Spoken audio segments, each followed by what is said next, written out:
Hola a todos, mi nombre es Fernando Cuadros Luque, soy economista de la Universidad del Pacífico, especializado en economía laboral, y me gustaría invitarlos a participar en el foro a llevarse a cabo el lunes 6 de mayo en la Facultad de Derecho de la Universidad Católica del Perú, organizado por Ius et Veritas, en el cual trataremos los principales temas laborales vinculados a la política de competitividad aprobada recientemente por el gobierno.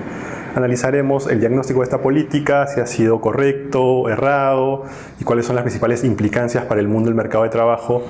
con la aprobación de esta política.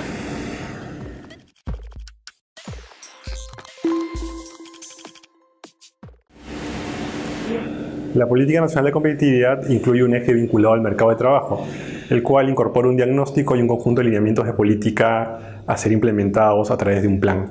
No obstante, en el diagnóstico existen algunos sesgos en el análisis realizado, considerando que se utiliza un concepto errado de informalidad laboral, una cifra errada también de este problema que aqueja el mercado de trabajo peruano, y además no se toma en cuenta que hay un conjunto de regímenes laborales especiales que reducen beneficios laborales que ya se han aplicado en los últimos años y que no han resultado ni han conseguido un importante incremento en la formalización laboral, sobre todo en las micro y pequeñas empresas. Además, se habla de rigidez laboral en el mercado de trabajo, no obstante, no se toma en cuenta que existe un uso intensivo de contratos temporales de manera desnaturalizada, lo cual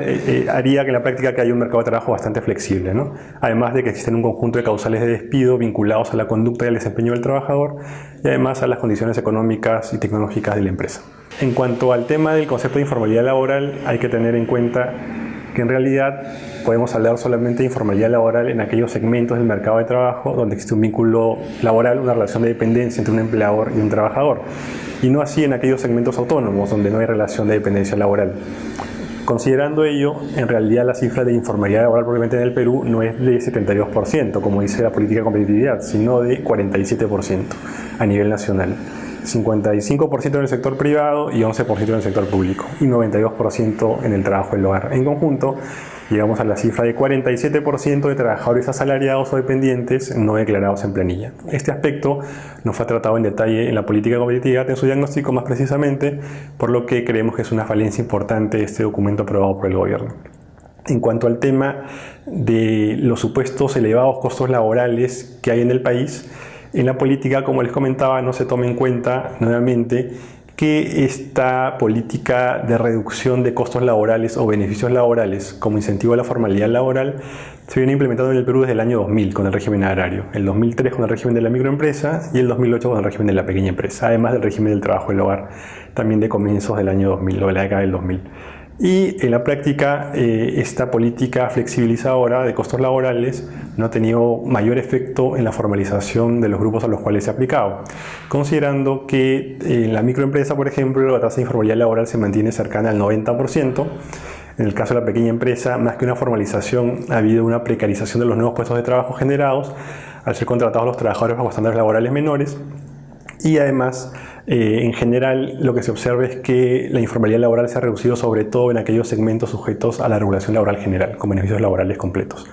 Y finalmente, también se debe tomar en cuenta que cuando se habla de rigidez laboral en el Perú, hay que considerar no solamente la contratación a plazo indefinido, sino también el uso intensivo y desnaturalizado, creo yo, de los contratos temporales, ¿no? 7 de cada 10 trabajadores en el país formales, privados, tienen un contrato temporal, lo que en la práctica facilita para el empleador realmente el cese de la vinculación laboral con sus trabajadores, ¿no? Considerando que estos contratos tienen fecha de inicio y fecha de fin. Y como digo, la mayoría de ellos creería yo que están desnaturalizados. Tampoco se toma en cuenta en el diagnóstico de la política de competitividad el hecho de que para el caso de los trabajadores permanentes o estables existen un conjunto, un listado extenso de causales de despido vinculados tanto a su desempeño como a su conducta. Y finalmente, para el caso de las empresas que tienen algún problema económico, existe también una modalidad que permite realmente cesar al trabajador sin incurrir en ningún costo de despido, ¿no? Al igual que en el caso de las causales justas de despido. Entonces, en la práctica, para la mayoría de trabajadores en el Perú, e incluso para los permanentes, no observamos mayor rigidez laboral, sino que por el contrario hay una facilidad para el cese de estos trabajadores, por lo menos la mayoría de ellos en el país. Es otro de los factores a tomar en cuenta.